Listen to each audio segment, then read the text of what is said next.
Hello guys. तो आज हम लोग अपना सीसीएनए का लेक्चर 14 स्टार्ट कर रहे हैं।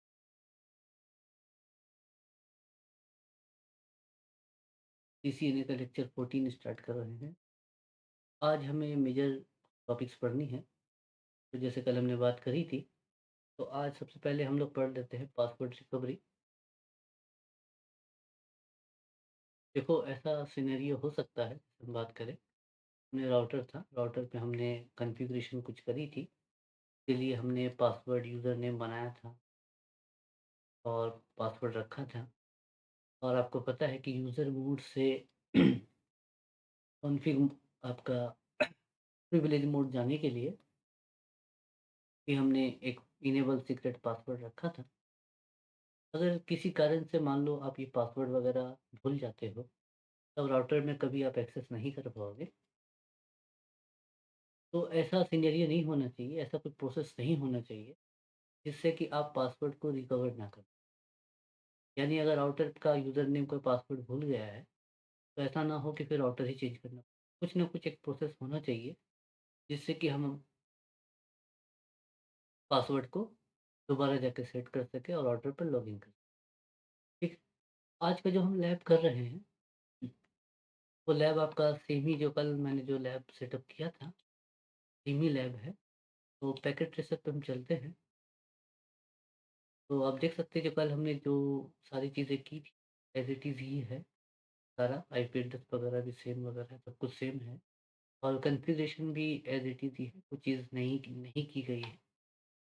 तो आप देख सकते हैं मैं राउटर के डायरेक्ट कंसोल पे चल जाता हूँ और कंसोल पे जाके अगर मैं आपको शो रन करके दिखाऊँ, तो सारी कॉन्फ़िगरेशन एज़ इट इज़ ही है। 2 यूज़र नेम बनाए थे हमने, इनेबल सीक्रेट पासवर्ड रखा था, फर्स्ट नेम रखा था, ठीक है? आप देख सकते 2 यूज़र बनाए थे हम लोगों ने। फिर आईपी डोमेन नेम हमने रख दिया था एसएसएच करने के लिए। आईपी एड्रेस वगैरह दोनों पोर्ट पे हमने दे दी थी, ठीक है? फिर आपको ये लॉगिन लाइन कंसोल 0 पे भी लॉगिन लोकल अप्लाई कर दिया था और लाइन बीटीवाई पे लॉगिन लोकल, इस तरह की सारी कॉन्फ़िगरेशन की थी। तो सेम एज़ इट इज़ ही है, लेकिन अब हम इससे बाहर निकल जाते हैं और जैसे कि आप अगर रिमोट एक्सेस करें, आप पीसी ए पे हैं, ए पे चलते हैं, यहाँ से आप जा रहे हैं या कमांड प्रॉम्प्ट पे और आप एसएसएच करेंगे, एसएसएच -l यूज़र नेम और आईपी एड्रेस 192.168.1.1।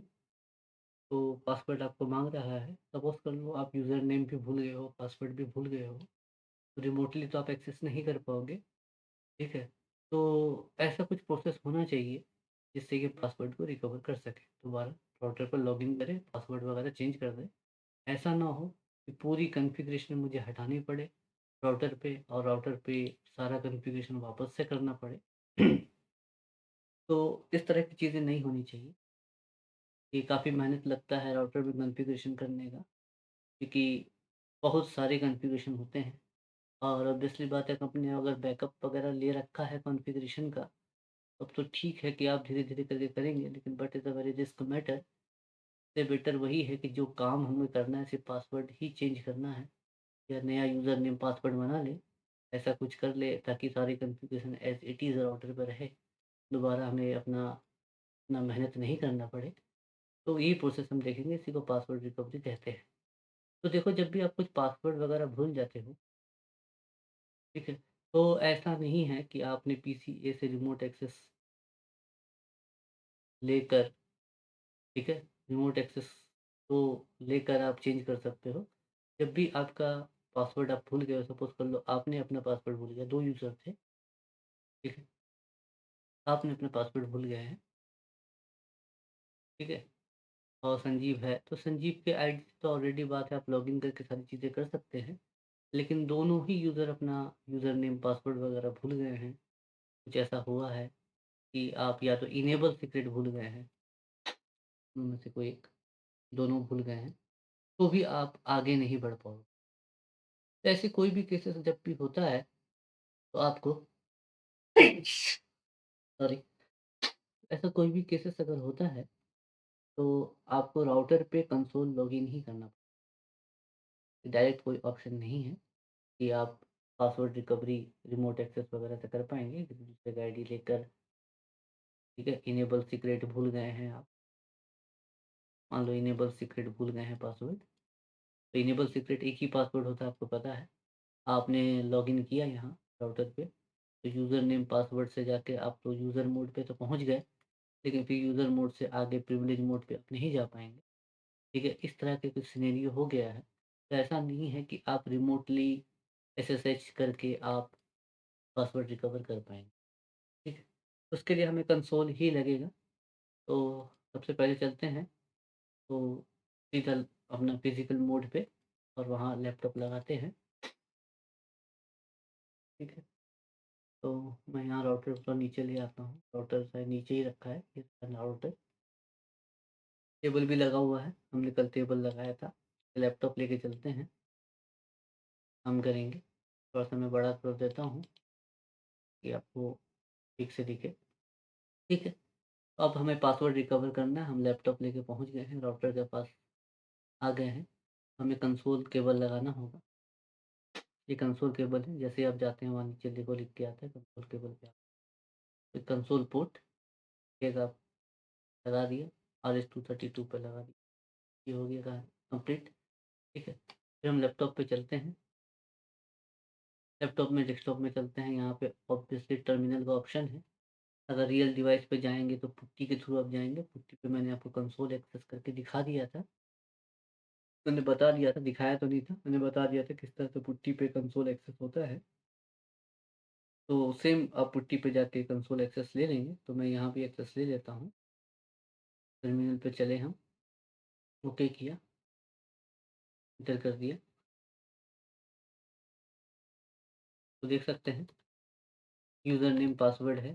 फॉर एग्ज़ाम्पल अगर यूज़र नेम पता है हमें, संजीव पासवर्ड भी पता है संजीव, लेकिन आगे हमें जो कंसोल हमें जो इनेबल सीक्रेट पासवर्ड देना है, जो यूज़र मोड से आपका प्रिविलेज मोड पे जाए, ये हमें नहीं पता है, तो आगे तो कुछ कॉन्फ़िगरेशन हो ही नहीं पाएगी, ठीक है? तो इसके लिए हमें क्या करना पड़ेगा पहले, ठीक है? अभी फ़िलहाल मैं एक चीज़ आपको दिखाना चाहता हूँ, मैं अभी यहाँ इनेबल सीक्रेट पासवर्ड डाल दे रहा हूँ, इसलिए मैं कुछ चीज़ आपको दिखाना चाह रहा हूँ। तो जब आप एक कमांड चलाते हैं शो वर्ज़न मैंने जो पहली क्लास में भी आपको बताया था, तो यहाँ आप देखेंगे कि कॉन्फ़िगर रजिस्टर की एक वैल्यू लिखी गई है 0x मतलब हेक्साडेसिमल में लिखा गया है 2102 ठीक है। ये 2102 लिखने का एक्चुअली रीज़न ये है, इसके बारे में हमने बात भी की थी। आपका ये मेमोरी स्ट्रक्चर जैसे रैम है, ठीक है? ये आपका रैम है और एनवी रैम है। तो एनवी रैम में स्टार्टअप कॉन्फ़िग सेव रहती है। मैंने आपको बताया था कोई भी कमांड हम चलाते हैं और तो वो रैम में ही सेव होती है। जब हम राइट कमांड चला देते हैं तो वो एनवी रैम में जाके सेव हो जाती है स्टार्टअप कॉन्फ़िग। तो स्टार्टअप कॉन्फ़िग की फ़ाइल है। तो जब भी राउटर आप रीलोड करते हो या स्टार्ट करते हो, तो राउटर रैम जो है सबसे पहले वो जाता है एनवी रैम के पास मतलब फ्लैश के पास पहले जाएगा। फ्लैश से आईओएस ले लेगा, आईओएस लेके डालेगा, फिर एनवी रैम में वो जाएगा। एनवी रैम से वो स्टार्टअप कॉन्फ़िग वाली फ़ाइल उठाएगा और रैम कॉपी करेगा और फिर राउटर आपका स्टार्ट होता है। फिर राउटर स्टार्ट यानी रैम एनवी रैम पे जा रहा है, स्टार्टअप कॉन्फ़िग की फ़ाइल ले रहा है, उसके बाद राउटर आपका स्टार्ट हो रहा है। ठीक है? तो ये जो आपका एनवी रैम में जा रहा है, इसका एक रजिस्टर्ड वैल्यू है, और वो रजिस्टर्ड वैल्यू यही है 0x2102 यानी अगर आपके रोम में हम बात करें रोम है, रोम में ये एक नंबर डली हुई है 0x2102 जो रैम को ये बता रहा है कि आप स्टार्ट होने से पहले एनवी रैम में जाएँ। एनवी रैम में स्टार्टअप कॉन्फ़िग है। जैसे रैम को ये बता रहा है सबसे पहले कि आप फ्लैश में जाएँ, फ्लश से जाके आईओएस को उठाएँ, उसके बाद आप एनवीरैम में जाएँ। तो ये जो प्रोसेस उसको बता रहा है, इसका एक नंबर 2102 है, ठीक है? ये 2102 है, इसलिए ये रैम समझ पा रहा है, कि स्टार्ट होने से पहले मुझे एनवीरैम के पास भी जाना है, स्टार्टअप कॉन्फ़िग लेने के लिए, ठीक है? अब आपको ये पता है, जो भी हमने पासवर्ड वगैरह इनेबल सीक्रेट पासवर्ड वगैरह हमने जो बनाया है, वो सारा स्टार्टअप कॉन्फ़िग में फ़ाइल पे सेव है। अगर मैं कुछ ऐसा कर पाऊँ कि इस राउटर को, जो राउटर पे मैं इनेबल सीक्रेट भूल गया हूँ, तो उस राउटर को अगर मैं ऐसा कर पाऊँ कि राउटर भाई, आप जो हो वो स्टार्टअप कॉन्फ़िगरेशन मत लो और डायरेक्ट आईओएस को लेके स्टार्ट हो जाओ। यानी मैंने राउटर को ये बताया कि आप एक काम करो, ये रोम है, रोम में आपको पता है कि बायोस है ना? तो मैंने ऐसा किया कि रैम को मैंने बताया कि आप रोम ने, तो बायोस ने, कि आप फ्लैश पे जाओ, फ्लश से आईओएस ले आओ, लेकिन आप एनवी-रैम के पास मत जाओ। अगर ऐसा कुछ हम बायोस पे अगर कुछ ऐसा अपडेट कर दें कि जो ये बता दे रैम को कि आप एनवी-रैम के पास मत जाओ, तो राउटर हमारा आईओएस लेने के बाद डायरेक्ट स्टार्ट हो जाए।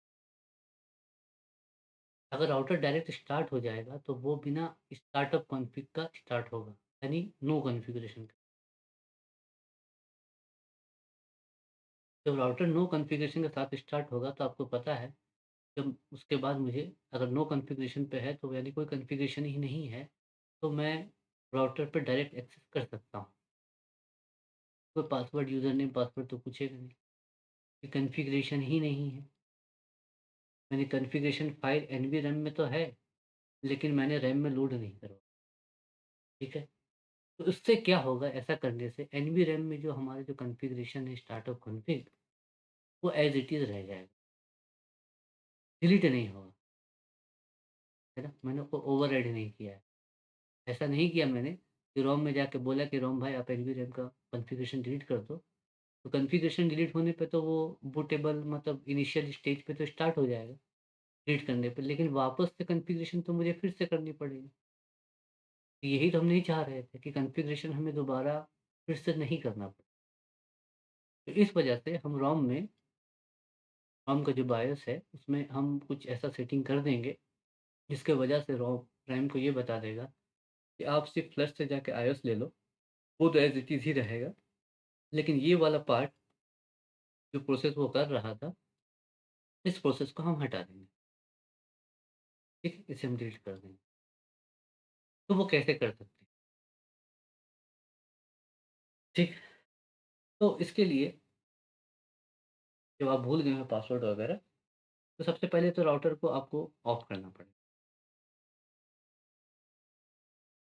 ठीक है? जैसे कि हम यहाँ पे थे, आप भूल गए हो, तो राउटर को मुझे ऑफ करना पड़ेगा। पावर बटन से हम ऑफ कर देंगे। मैं ऑफ कर देता हूँ, ऑफ कर दिया। अब देख सकते हैं, जैसे मैंने ऑफ कर दिया,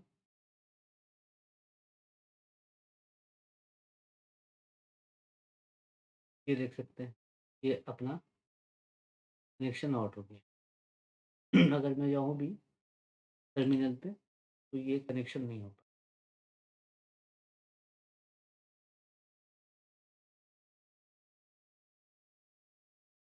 हाँ, देख सकते हैं, ओके कर दिया।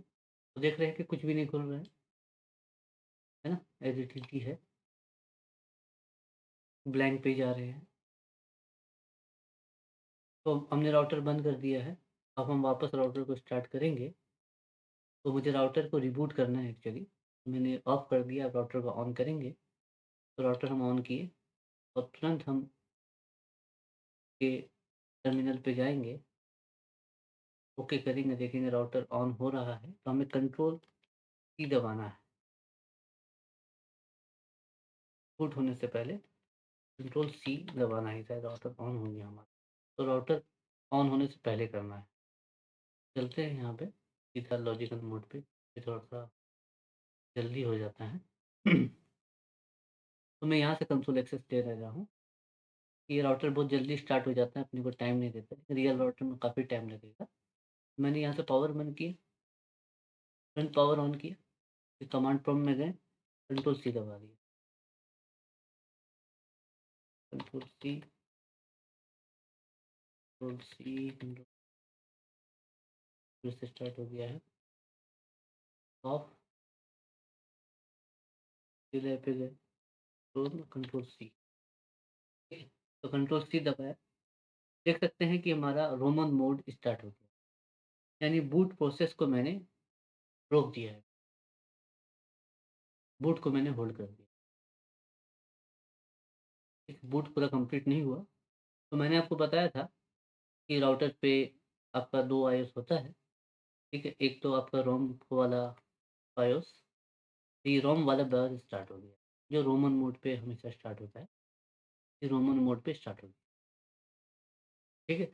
और एक होता है जो उसका मेन आईओएस होता है, आईओएस, तो उस आईओएस पे मैंने जाने ही नहीं दिया, उससे पहले मैंने रोम वाले आईओएस पे स्टार्ट कर दिया, मतलब बायोस पे स्टार्ट कर दिया है, क्योंकि रोमन मोड है। अब रोमन मोड पे हम इस रोम की जो सेटिंग है वो चेंज करेंगे।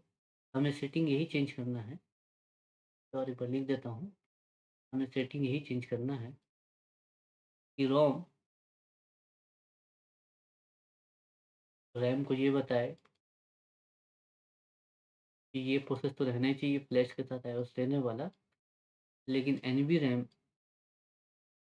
पे जाने का जो आपका प्रोसेस था, इसे हमें कट कर दें, ठीक है? तो मैंने वहाँ पे रजिस्टर्ड वैल्यू दिखाई थी, तो वो कॉन्फ़िगर रजिस्टर्ड वैल्यू वही है, यही नंबर है कि ये प्रोसेस होने के लिए एक नंबर है 0x2102, ये नंबर अगर रोम रैम को बता रहा है, तो ही रैम एनवी रैम के पास जा रहा है, तो मैं ये नंबर हटा के कुछ और नंबर डाल दूँगा, ठीक है? तो हम गए यहाँ पे, चल जाता हूँ, ठीक है? तो यहाँ जाने के बाद मुझे एक कमांड चलानी है, कॉन्फ्रेग,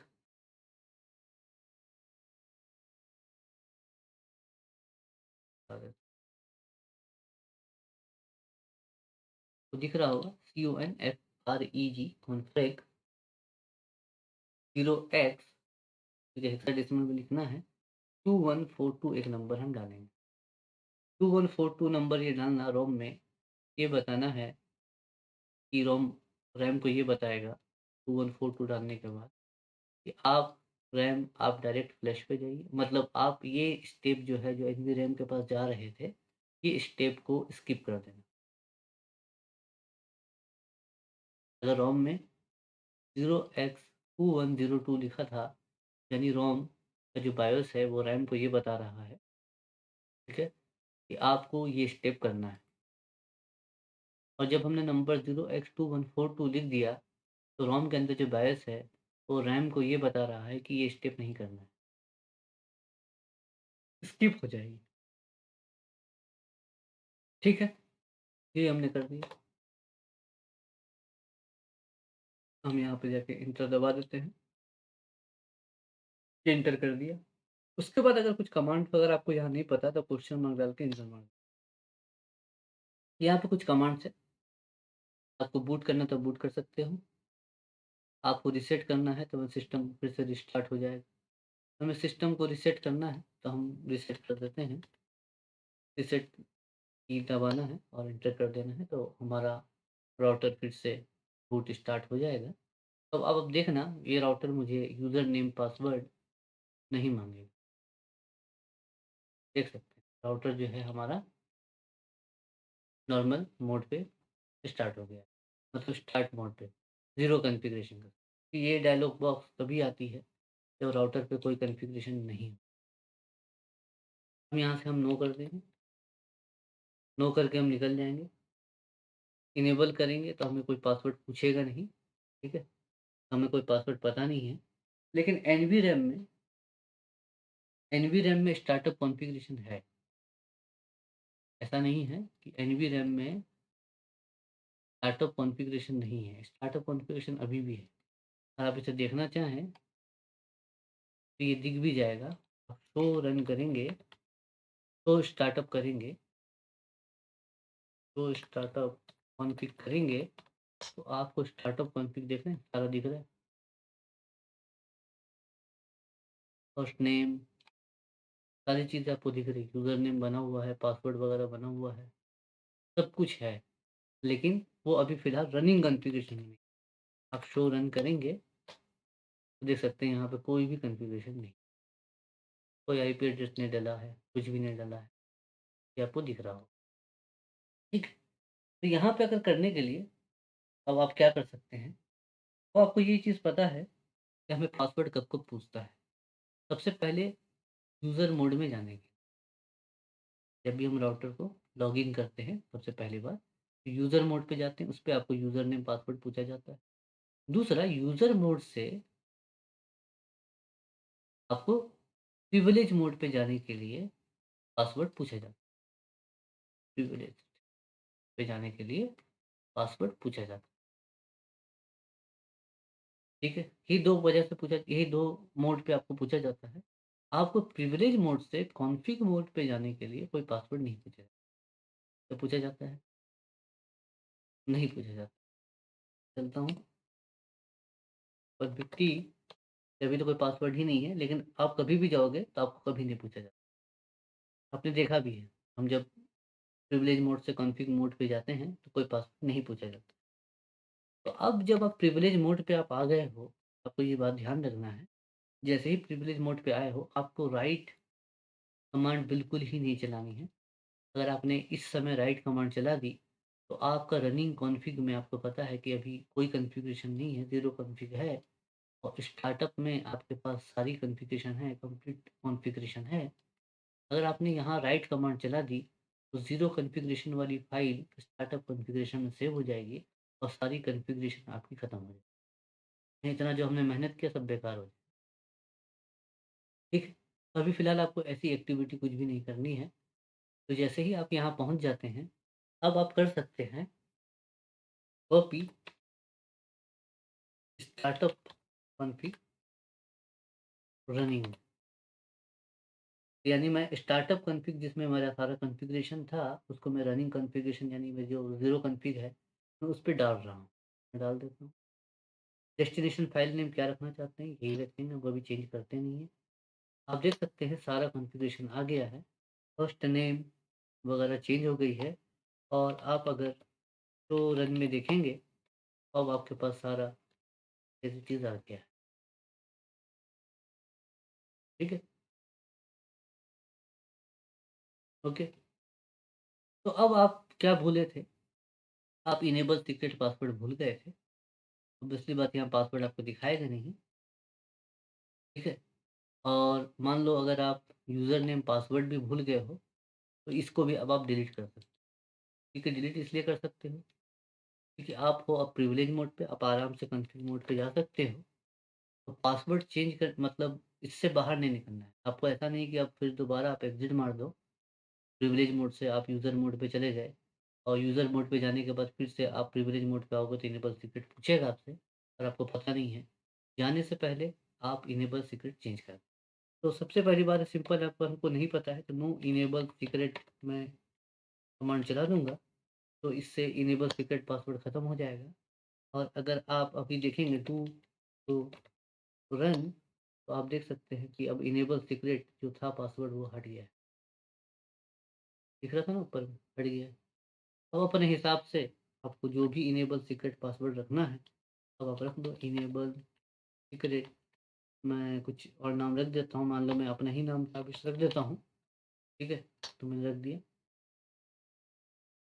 ठीक है, अगर आपको यूज़र नेम पासवर्ड भी चेंज करना है, मान लो ये यूज़र नेम हटाना है, ऑब्वियस सी बात है पासवर्ड नहीं पता है, तो आप इस यूज़र नेम को हटाने के लिए सिंपल अगर लिख देंगे नो यूज़र नेम संजीव, ज़रूरी नहीं कि पूरा इस पासवर्ड ही लिखना पड़ेगा, तो भी हट जाएगा।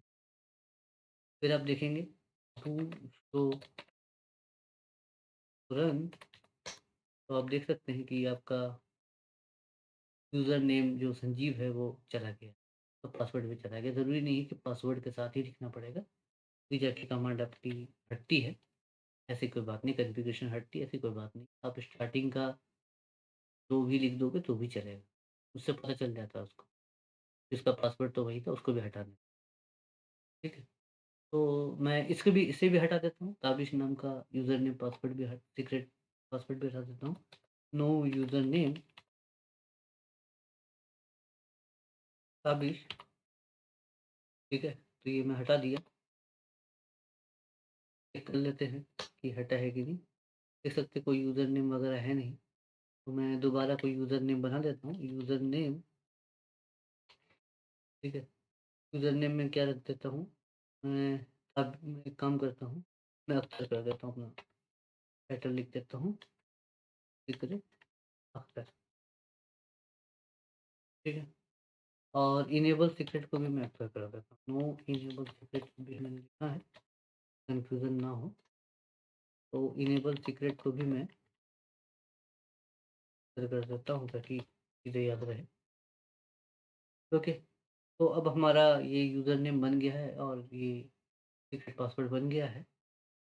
तो अब जाके देख लेते हैं डू शो रन में कि लाइन कंसोल वगैरह में ये एक्टिव है कि नहीं है। ठीक है, हमने दोनों यूज़र नेम हटा दिया था, तो एक बार हमें चेक कर लेना पड़ेगा कि लाइन कंसोल 0 में भी लॉगिन लोकल कमांड चल रही है, तो कोई दिक्कत नहीं है। लाइन वीटीवाई में भी चल रही है लॉगिन लोकल, तो कोई इशू नहीं है। ठीक है, तो अब देखो, अब हमने ये सारी चीज़ें, पासवर्ड वगैरह हमने चेंज कर दिया, लेकिन अब अगर राउटर को फिर से अगर रिस्टार्ट किया जाए, फिर से हो सकता है किसी कारण से राउटर रिबूट हो जाए। यहाँ तक तो ठीक था, किसी कारण से राउटर अगर रिबूट हो जाए, तो वापस से आपको पता है कि रैम क्या करेगा, कि रैम फिर से एनवी रैम के पास नहीं जाएगा, एनवी रैम के पास नहीं जाएगा। एनवी रैम के पास नहीं जाएगा, यानी वो सिर्फ आईओएस को लेगा और फिर से स्टार्ट हो जाएगा, यानी विदाउट कॉन्फ़िगरेशन वापस से। हमें फिर से वापस रोम के बायोस पे में सेटिंग करना है। सेटिंग करके हमें फिर से वही नंबर 2102 ये डाल देना पड़ेगा। तो हमने 0x2142 कर दिया था। इस पे ये बताया जा रहा था कि एनवी रैम के पास मत जाओ, स्किप कर दो। तो वापस से मुझे 2102 कर देना पड़ेगा ताकि ये प्रोसेस फिर से इनेबल हो जाए, कि राउटर बाद में फिर रिबूट भी हो, तो वो अपना स्टार्टअप कॉन्फ़िग लेकर स्टार्ट करे। ठीक है, तो करते हैं। 1 मिनट, 1 मिनट दें।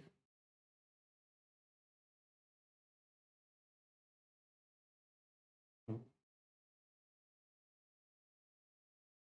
तो इसको करने के लिए हम यहाँ से डायरेक्ट ही कर सकते हैं। ऐसा नहीं है कि हमें वापस से इधर जाना पड़ेगा रोमन मोड पे। तो मैं अब एक बार टू शो वर्ज़न देख लेता हूँ, क्या हमारा वैल्यूएशन दी गई है। अब देख सकते हैं कि यहाँ पे कॉन्फ़िगर रजिस्टर की वैल्यू 2142 हो गई है, पहले 2102 थी, तो अब इसे मुझे वापस से चेंज करना है। उसे चेंज करने के लिए कमांड है कॉन्फ़िग रजिस्टर 0x2102, ये हमने डाल दिया। अब अगर शो वर्ज़न करें, तो आप देख सकते हैं इसका लिख कर आया है, कॉन्फ़िगर रजिस्टर इज़ 0x2142 अभी है, लेकिन आपने चूँकि चेंज कर दिया है 0102, ठीक है? तो अब जब ये नेक्स्ट रीलोड होगा, तो वो इस मोड पे ही स्टार्ट होगा। यानी नेक्स्ट टाइम अगर वो राउटर हमारा रिबूट होता है, तो वो एनवी रैम के पास जाएगा और एनवी रैम से स्टार्टअप कॉन्फ़िग लेके ही वो स्टार्ट होगा।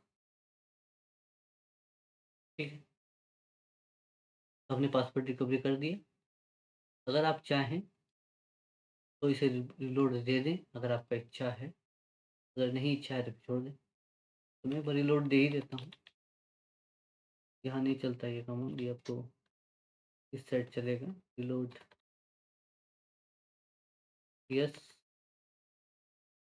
यस, मैं रिपोर्ट दे देता हूँ। तो आप देखो, जब भी हम स्टार्ट किए थे ये प्रोसेस को, ठीक है, तो उस पे भी हम रोमन मोड पे गए थे। रोमन मोड पे जाने के लिए हमने बूट किया था। तो ये जो एक्टिविटी होगी, इस पे आउटेज रहेगा। तो आप हमेशा ये एक्टिविटी जो भी होती है, या तो आप प्लान इवेंट लेके करें, ठीक है? या चेंज रिक्वेस्ट, जैसे सीआर कहते हैं, चेंज रिक्वेस्ट, ना सीआर कहते हैं या पीई कहते हैं, कई जगह में प्लान इवेंट या फिर चेंज रिक्वेस्ट सीआर। ये सीआर या पीई लेके ही करना पड़ेगा और ये नाइट पे ही आपको जनरली मिले। तो आप 1 घंटा 1 आवर का जनरली ले लें, क्योंकि राउटर को कभी-कभी स्टार्ट होने में 10 मिनट भी लग जाता है। ज़्यादा बड़ा नहीं है, 1 आवर की एक्टिविटी में हाई होपफुली ये हो जाना चाहिए, ठीक है? तो 1 आवर सफिशिएंट रहेगा, तो पीसीआर लेके ये एक्टिविटी करेंगे। ऐसा नहीं है कि भूल गए, चलो कोई बात नहीं है, कर देते हैं, आउटेज आ जाएगा। ठीक है, तो हमने देख लिया पासवर्ड रिकवरी। अब हमें iOS अपग्रेडेशन देखना है। तो iOS अपग्रेडेशन के लिए मैंने आपको कल दिखाया था, तो ये देख तो लिया है, लेकिन शायद मेरे ख्याल से पोर्ट वगैरह शट डाउन है। देख लेते हैं, कंसोल लॉगिन पे है, यानी पासवर्ड रिकवरी आपको कंसोल लॉगिन पे ही करना है। अच्छा, मैंने अच्छा तो कर दिया था ना यूज़र ने इनेबल। अच्छा, तो जब भी रिलोड वगैरह हो, मतलब करे, तो आप तो एक बार चेक कर लेना। तो आईपी इंटरफ़ेस ब्रीफ, तो पोर्ट हमारे एक्चुअली डाउन है, आईपी एड्रेस वगैरह तो है, पोर्ट अनशट है, तो ठीक है, तो इसे अनशट कर देते हैं, मतलब पोर्ट शट है, हमें अनशट करना है। इंटरफ़ेस रेंज एक कमांड है, उससे आप 2 पोर्ट पे डायरेक्टली जा सकते हैं, ठीक है? इस तरह से लिखा जाता है, जैसे कि इंटरफ़ेस हमें अगर अनशट करना था, तो शटडाउन करनी थी, तो मैं एक पहले इस पोर्ट पे जाता और इस पोर्ट पे जाकर नो शट करता, फिर इस पोर्ट पे जाता, इंटरफ़ेस पे लिखता इंटरफ़ेस 0/1 और उसके बाद जाके उसे अनशट करता। लेकिन अगर अब मुझे 2-3 पोर्ट पे सेम एक्टिविटी करनी है, तो मैं डायरेक्टली लिख सकता हूँ इंटरफ़ेस, उसके बाद एक शॉर्ट की होती है रेंज, कहाँ से कहाँ तक, 0/0 पहला पोर्ट लिख दिया, उसके बाद देख सकते हैं आप 0/1 है। तो मुझे ज़रूरत नहीं है कि 0/1 लिखने का, मैं डैश देके 1 लिख दिया, तो वो समझ जाएगा कि अच्छा ये 0 और यहाँ से 1, नहीं, यानी वो ये समझ जाएगा,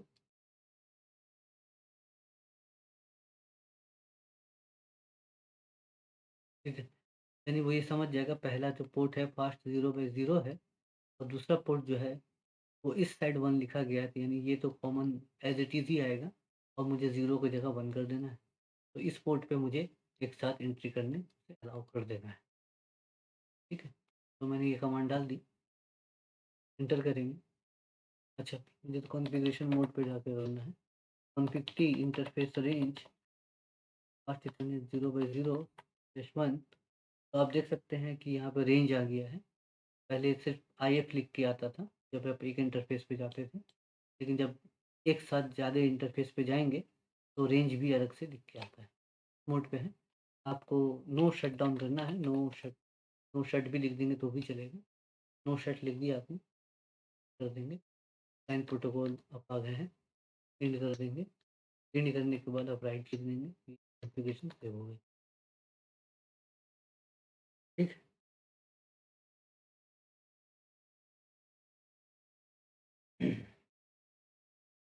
ठीक है, तो अब हम iOS एप्लीकेशन की तरफ बढ़ते हैं।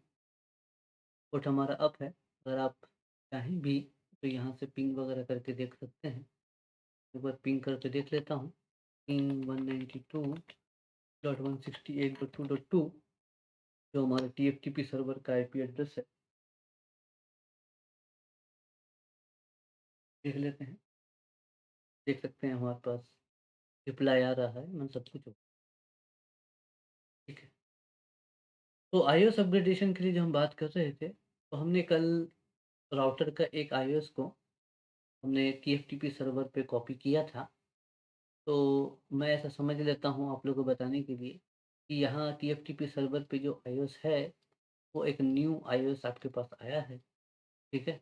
और राउटर पे जो अभी iOS चल रहा है, वो एक ओल्ड वर्ज़न है और आपको न्यू वर्ज़न के साथ उसे अपग्रेड करना है, तो किस तरह से करेंगे, ठीक है?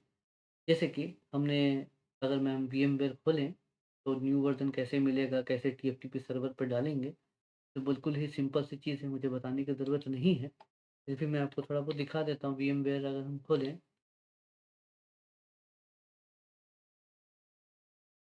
और हमने कल मशीन 5 पे हमने टीएफटीपी सर्वर बनाया था, तो मैं स्टार्ट कर लेता हूँ। सिंपल सी बात है, यहाँ एक फ़ोल्डर बनाया था, आपने देखा था। एक फ़ोल्डर बनाया था, उसमें सारी टीएफटीपी फाइल्स वगैरह आ रहे थे। तो जब भी कोई iOS वगैरह कोई अपडेट वगैरह आती है या अपग्रेडेशन वर्ज़न आती है, आप जिस भी कंपनी वगैरह के लिए हो, आपने हो सकता है कि आपने नोकिया का ले रखा है या फिर सिस्को का ले रखा है, यूनिपर वगैरह का ले रखा है, तो वो आपको उसका लिंक भेजेंगे। मेल करते हैं लिंक, उस लिंक में यूज़र नेम, पासवर्ड वगैरह डालना पड़ता है और वो डाल के फिर आप iOS को डाउनलोड कर सकते हैं। तो सीधी-सी बात है, आपको लिंक आएगी, तो लिंक पे जाना है, ब्राउज़र पे खोलना है, ठीक है? ब्राउज़र से आप डाउनलोड करेंगे। डाउनलोड करने के बाद आप इस टीएफटीपी जो फ़ोल्डर हमने बनाया था, उसमें सारी कॉन्फ़िग फ़ाइल वगैरह थी, ठीक है ना? तो उस पे आप कॉपी कर देना। कॉपी कर दोगे तो ऑब्वियस सी बात है वो टीएफटीपी सर्वर पे अवेलेबल हो जाएगा, है ना? फिर वहाँ से आप iOS को लेके आ सकते हैं।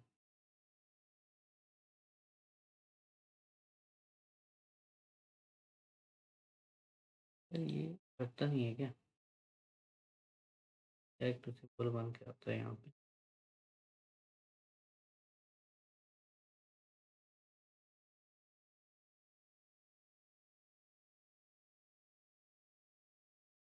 तो यहीं से बंद कर,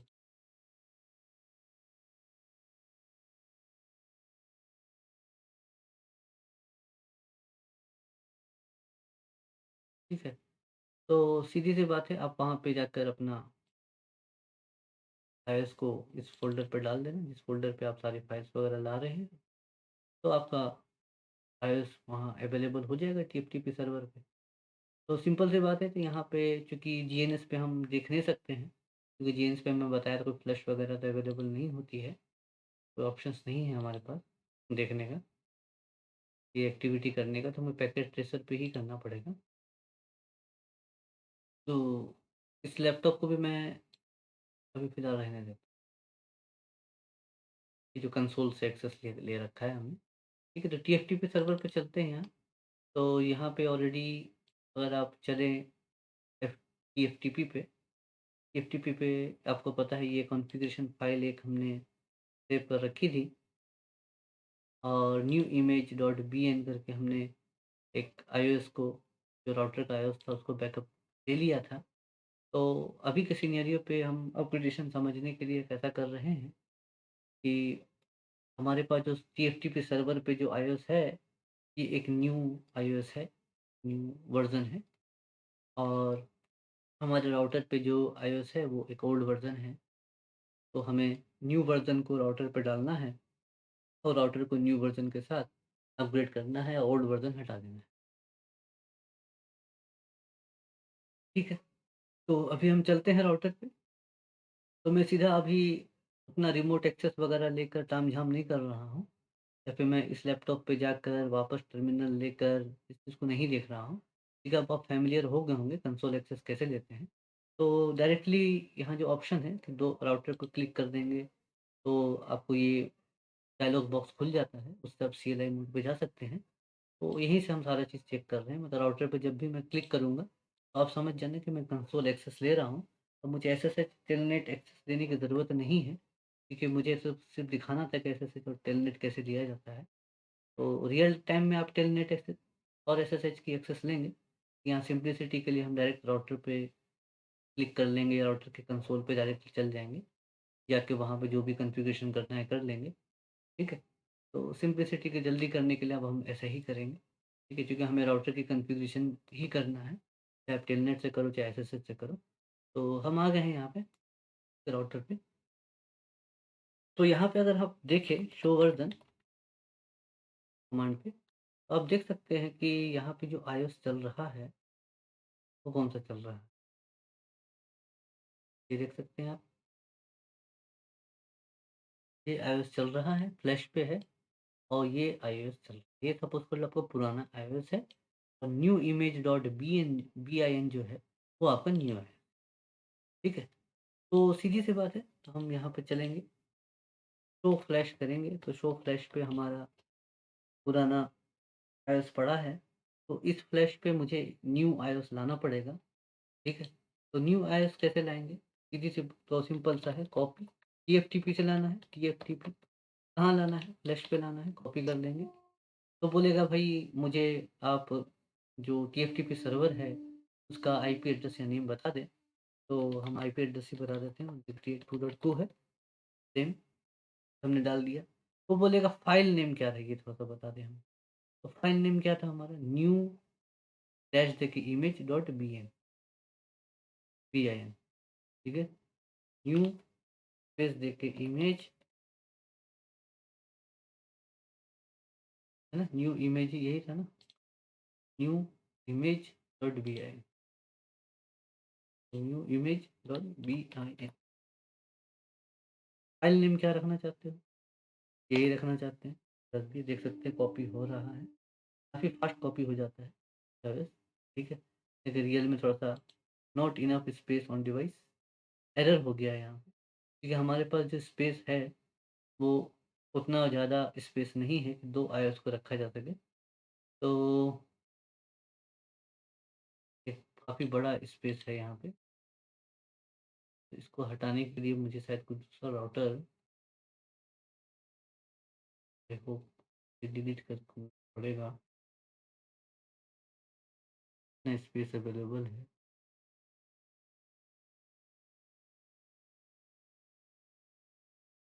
इतना बाइट का चुका है 3016 और 33 का हमारा ये है। अगर मैं ये नीचे वाला फ़ाइल डिलीट कर दूँ, शायद हो सके। देखता हूँ शायद कुछ कॉन्फ़िगरेशन तो ना हो जाए। डिलीट फ्लैश कौन-सा फ़ाइल डिलीट करना है? एक बड़ा फ़ाइल देखता हूँ, इमेज करेक्ट करना हो जाए। यस, कन्फर्म हो गया, डिलीट हो गया। अब हम देखते हैं शो फ्लैश पे, स्पेस अवेलेबल है 30 अभी भी नहीं है। ये काफ़ी छोटा स्पेस है ये। ये काफ़ी बड़ा स्पेस है और उतना स्पेस अवेलेबल भी नहीं है।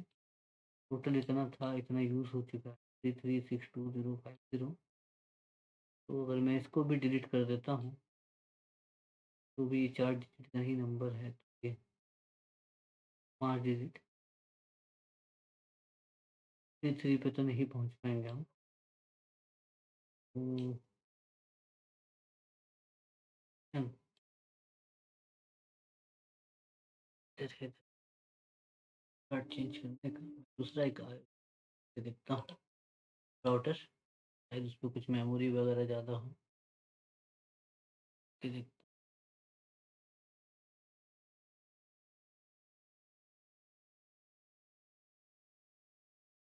करके देखता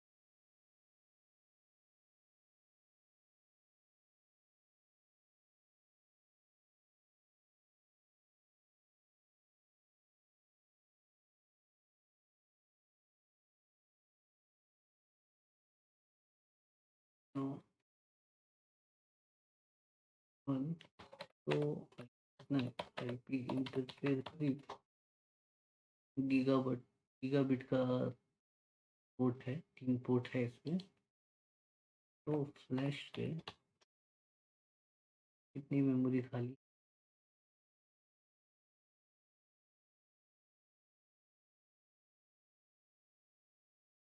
ये मेरे ख़्याल से ज़्यादा बड़ा स्पेस है यहाँ, है ना? 2 7 कितना डिजिट है? 3 6 3 9 3 3 6 3 9 1 10 मेरे ख़्याल से इस पे हो जाना चाहिए। तो उसको मुझे वापस कॉपी करना पड़ेगा। ठीक है, कोई बात नहीं है। तो सारा कॉन्फ़िगरेशन वग़ैरह नहीं कर रहा हूँ, मैं राउटर ये पीसी हटा देता हूँ यहाँ से।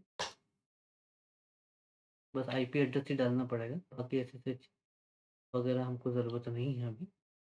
तो मैं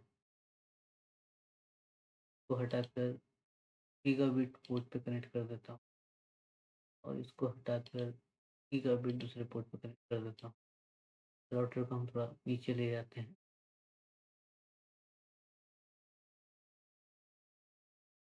ऊपर ले जाते हैं, हो जाना चाहिए। ठीक है, इस राउटर को CLI मोड पे चलते हैं। मोड पे जाने के बाद 150 फर्स्ट नेम डाल देते हैं ताकि थोड़ा-सा समझ में आ जाए। First name office router open कर देते हैं। ये अपना होस्ट नेम हो गया।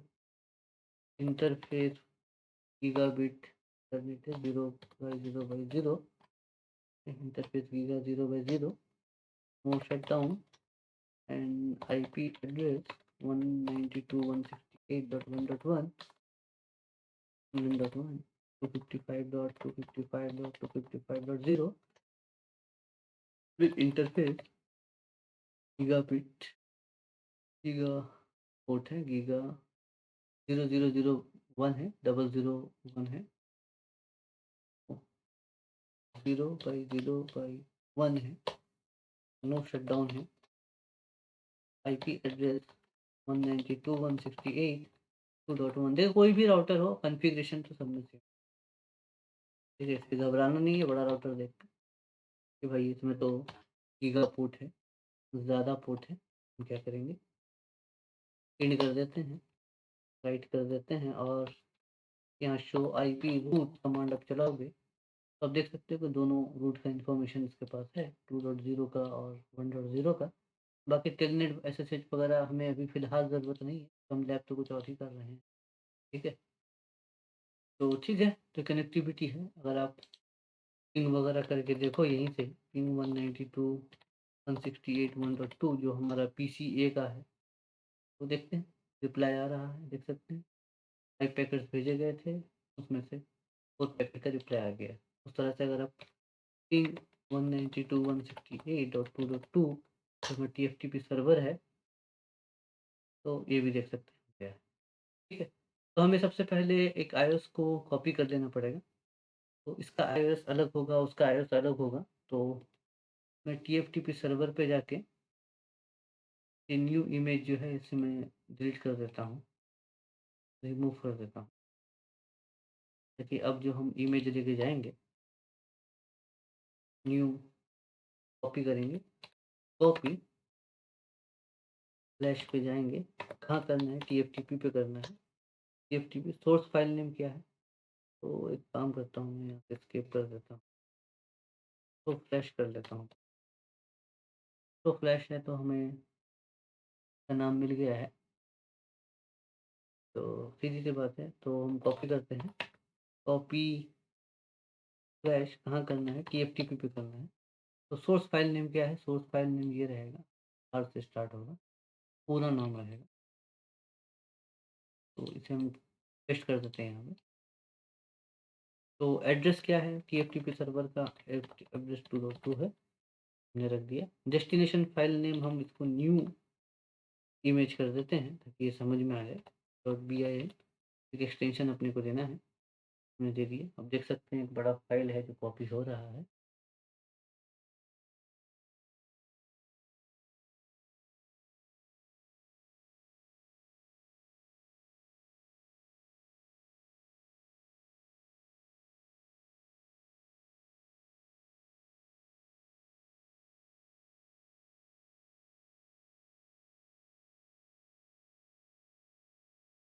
काफ़ी बड़ा है,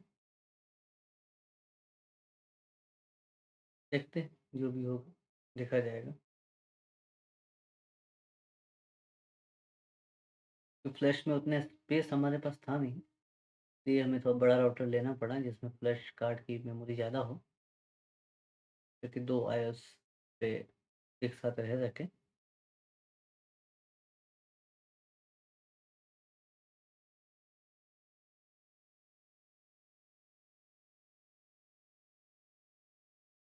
ठीक है, जब तक ये हो रहा है तब तक मैं थोड़ा-सा थ्योरी आपको बता देता हूँ। तो यहाँ पे हम क्या करेंगे कि जैसे कि राउटर पे आपको मैंने बताया था कि राउटर जब स्टार्ट हो जाता है, राउटर जब स्टार्ट हो जाता है, तो जितना भी जो ये इसके फ्लैश मेमोरी है, में जो आईओएस है, वो पूरा-पूरा रैम में कॉपी हो जाए, ये मैंने आपको बता दिया था, ठीक है? फिर जो राउटर चलता रहता है, तो फ्लैश से उसका कोई लेना-देना नहीं, ठीक है? चलता रहता है, तो फ्लैश से कोई लेना-देना नहीं क्योंकि पूरा आईओएस उसके रैम पर है। तो हम यहाँ क्या करने वाले हैं, यहाँ हम क्या करेंगे, ये जो फ्लैश कार्ड है, इस फ्लैश कार्ड पे हम न्यू आईओएस डाल देंगे, कॉपी करके ले आएँगे टीएफटीपी सर्वर से। ओल्ड आईओएस भी रहेगा, ठीक है? राउटर चलता रहेगा, रैम में चूँकि अपने पास ओल्ड आईओएस है, ठीक है? फिर हम क्या करेंगे नेक्स्ट स्टेप मैं बता रहा हूँ कि ये ओल्ड आईओएस को हम क्या करेंगे डिलीट कर देंगे। ये कॉपी कर लिया, दोनों आईओएस आ गए, ये हम इसको डिलीट कर देंगे। डिलीट कर दी, तो फ्लैश में चूँकि हमने डिलीट कर दिया फिर भी राउटर चलता रहेगा, क्योंकि राउटर को अब फ्लैश मेमोरी से कोई लेना-देना नहीं है, क्योंकि रैम के पास ओल्ड आईओएस अभी भी है, वो चल रहा है। अब मुझे न्यू आईओएस अपग्रेड करने के लिए क्या करना पड़ेगा, उसके बाद जैसे मैंने ओल्ड आईओएस को डिलीट कर दिया, मुझे इसे रिबूट करना। जैसे मैं राउटर को रिबूट करूँगा, तो क्या करेगा रैम? रैम सबसे पहले जाएगा फ्लैश के पास, है ना? रैम सबसे पहले कहाँ जाएगा? फ्लैश मेमोरी के पास। फ्लैश मेमोरी पे अब क्या होगी? अब न्यू आईओएस होगी, तो अब वो न्यू आईओएस ले लेगा। उसके बाद रैम कहाँ जाएगा? एनवी रैम के पास। एनवी रैम पे हमारा क्या होगा? स्टार्टअप कॉन्फ़िग होगा, कॉन्फ़िगरेशन होगा। रैम इसे भी ले लेगा, हाँ, आएगा और इसे ले लेगा। तो अब जब मेरा राउटर स्टार्ट होगा, तो न्यू आईओएस के साथ स्टार्ट होगा प्लस पुरानी ओल्ड कॉन्फ़िगरेशन के साथ स्टार्ट, यानी सिर्फ़ और सिर्फ़ आईओएस अपग्रेड हुए, मुझे कॉन्फ़िगरेशन कुछ भी नहीं करनी पड़ी, है ना? आईओएस को सिर्फ़ अपग्रेड किया हमने बस, कॉन्फ़िगरेशन में कोई भी हाथ नहीं लगाना पड़ा। कॉन्फ़िगरेशन जो था, कि कॉन्फ़िगरेशन में स्टार्ट हो गया। सिर्फ़ आईओएस का वर्ज़न आपका अपग्रेड हुआ। अब आईओएस अपग्रेड क्यों करते हैं? जैसे आपको पता है, विंडोज़ की भी अपडेट आती है। अपडेट किस लिए?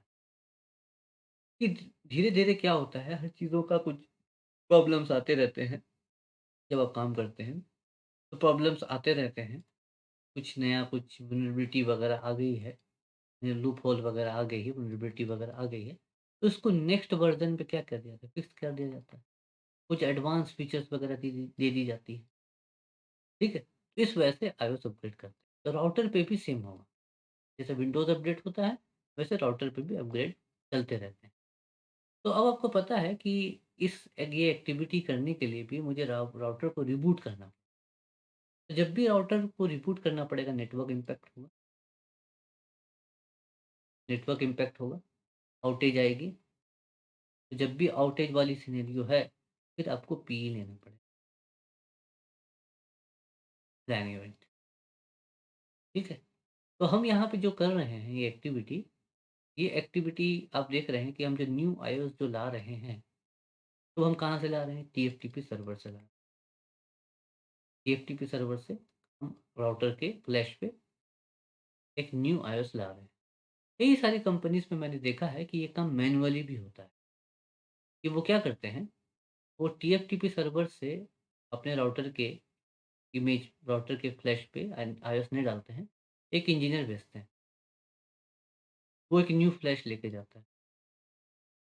न्यू फ्लैश कार्ड मेमोरी, उसपे एक न्यू आईओएस डाल के लेके जाता है, ठीक है? और यहाँ जाता है राउटर पे, अगर मैं इसे डिलीट कर दूँ,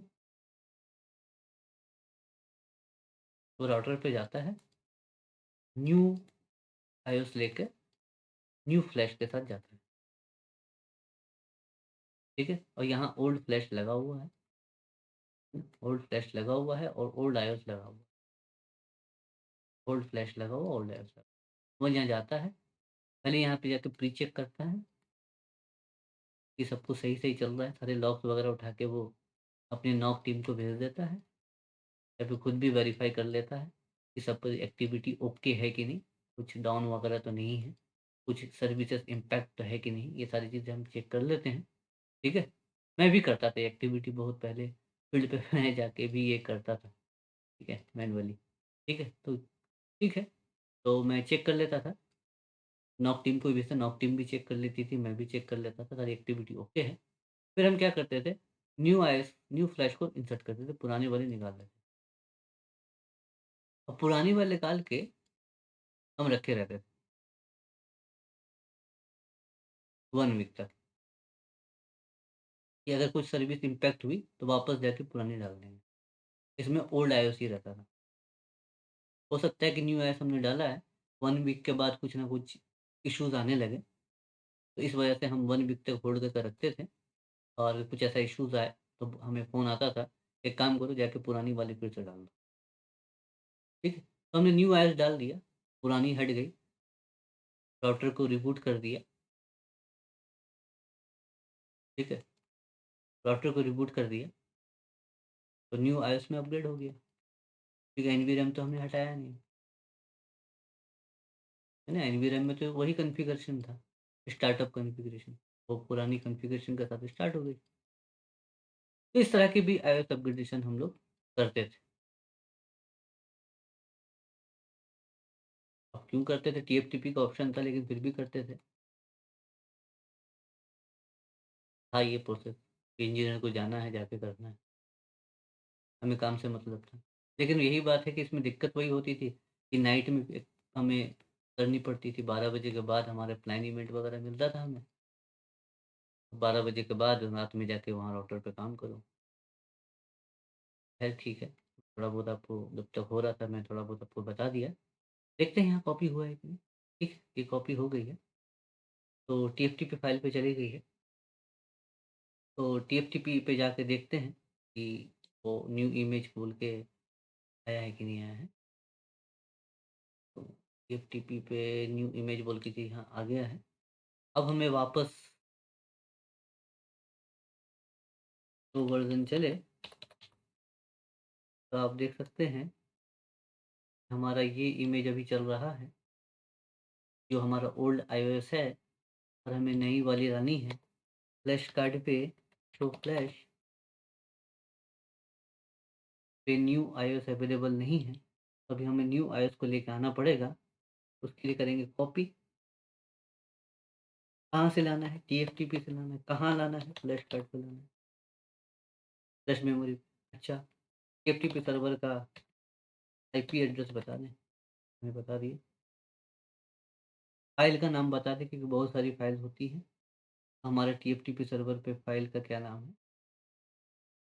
राउटर, 1 मिनट, हम बंद करते हैं, बंद कर रहा हूँ। ये पुराना वाला राउटर था, उसकी मतलब ये कंसोल अभी भी है, ओपन थी। न्यू इमेज डॉट बीआईएन हम लिख देते हैं यहाँ पे, न्यू इमेज डॉट बीआईएन,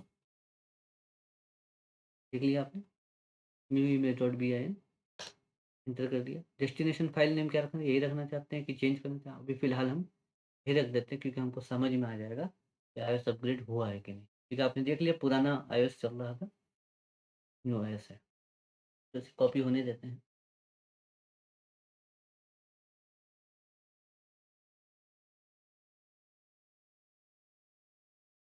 तो देखा आपने किस तरह से iOS अपग्रेडेशन होता है। तो इसके बाद भी एक टॉपिक बच जाता है हमारा, टॉपिक हम यहाँ पे देखें, डिज़ास्टर रिकवरी। तो हमने थोड़ा-सा देखा भी था परसों क्लास पे डिज़ास्टर रिकवरी के बारे में कि किस तरह से अगर फ्लैश कार्ड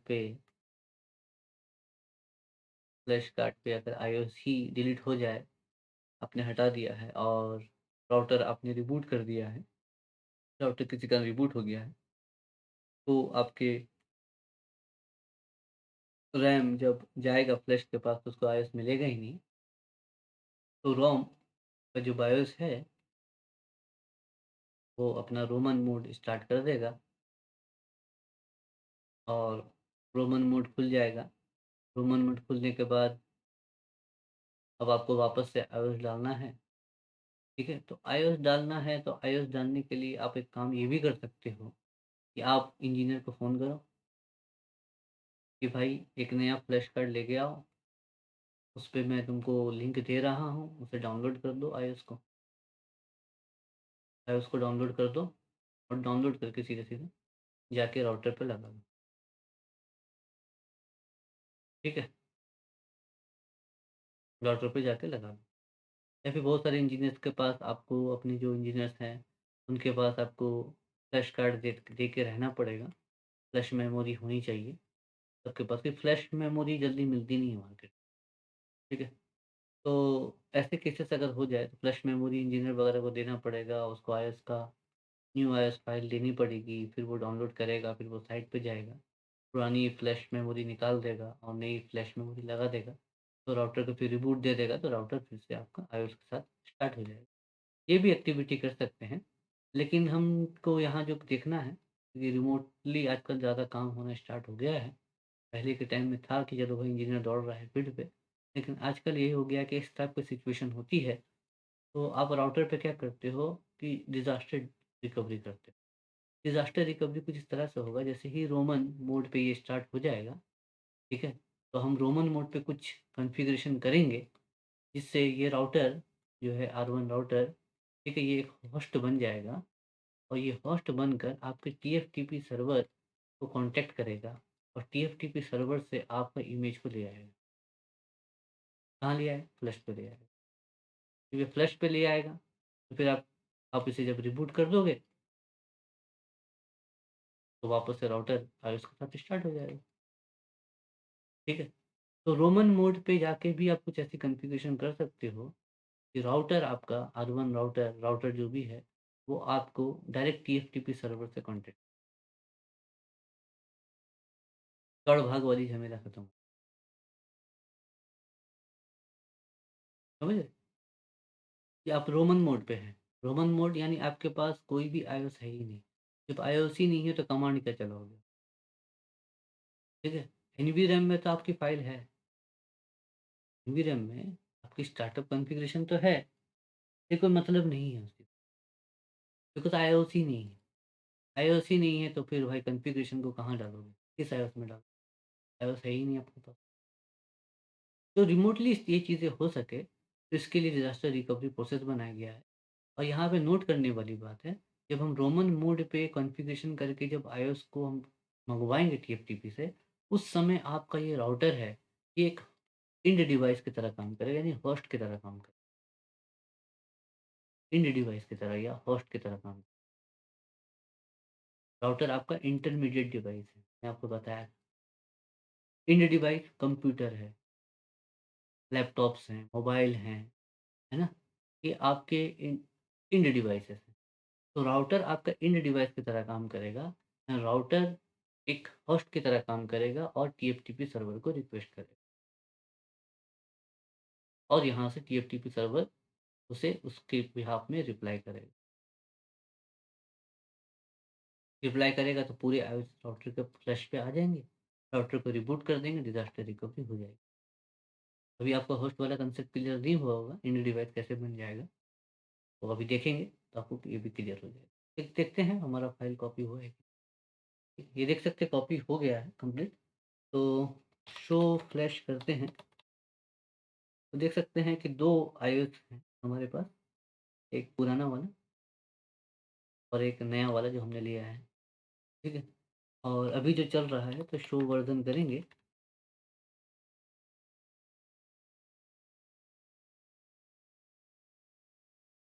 1 मिनट। तो वर्ज़न करेंगे तो देख सकते हैं यहाँ पे आपको पुराना iOS पे चल रहा है, ठीक है? तो हमने ये चेंज कर देंगे, ठीक है? तो चलते हैं तो सबसे पहले हम फ्लैश पे इसको फ्लैश करते हैं और पुराना iOS को हम डिलीट कर देते हैं, सिंपल तरीका है। तो पुराना iOS डिलीट करने के डिलीट फ्लैश फिर पूछेगा क्या कौन-सा डिलीट करना है? तो हम इसका नाम दे देंगे, यहाँ से नाम है, कॉपी करेंगे, राइट क्लिक करेंगे, पेस्ट कर देंगे, एंटर दबा देंगे। बोले कन्फर्म आपको डिलीट करना है? बोला डिलीट करना है। तब आप देखेंगे शो फ्लैश एक न्यू एक ही आपके पास इमेज बची है, जो सेम टू सेम कॉपी ही है उसकी, लेकिन एक नई इमेज बची है। और अभी भी अगर आपको यकीन नहीं हो रहा है कि रैम में ओल्ड वर्ज़न से काम चल रहा है, इसे न्यू वर्ज़न उसने नहीं लिया है, तो आप शो वर्ज़न कमांड चलाएँगे, तो अब भी देख सकते हैं कि आपका जो सिस्टम में जो इमेज फ़ाइल चल रहा है, जो रन हो रहा है रैम, पुराना वाला ही रन मैंने कहा था ना रैम पूरा कॉपी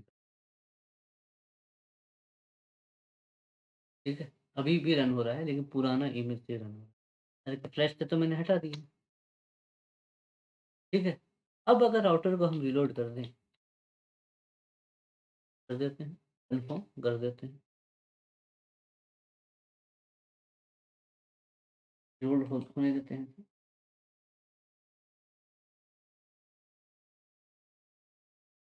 थोड़ा-सा टाइम लगेगा क्योंकि बड़ा राउटर है ये, थोड़ा-सा टाइम लग सकता है इसमें।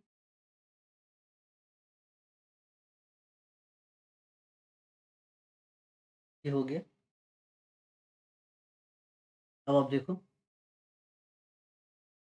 जो हमने नाम रखा था होस्ट नेम वही है, यानी स्टार्टअप कॉन्फ़िगरेशन तो कॉपी हुई आपकी, बस iOS चेंज हो गया। इनेबल पे चलते हैं, तो वर्ज़न करते हैं,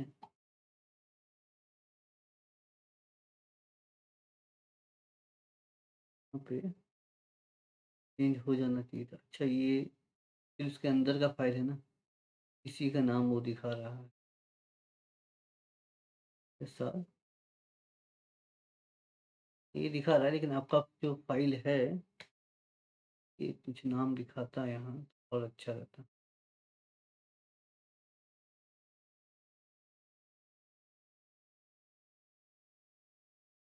तो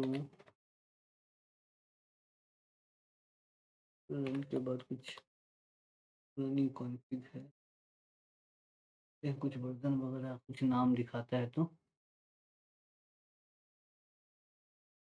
क्योंकि फ़ील्ड डिवाइस वगैरह में आपको दिखाएगा ये चीज़, इमेज का नाम दिखाएगा।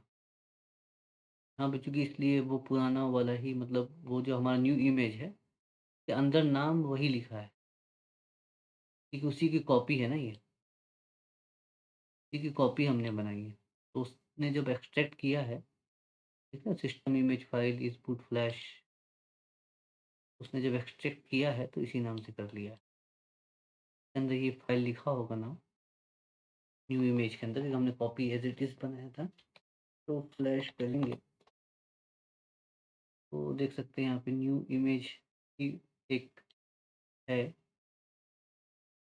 ना और वो iOS के कुछ अदर ऑप्शन हैं। कई सारे डिवाइसेस पे रहता है इस टाइप का ऑप्शन तो इस करके कुछ ऑप्शन है, तो कोई ऑप्शन यहाँ नहीं है।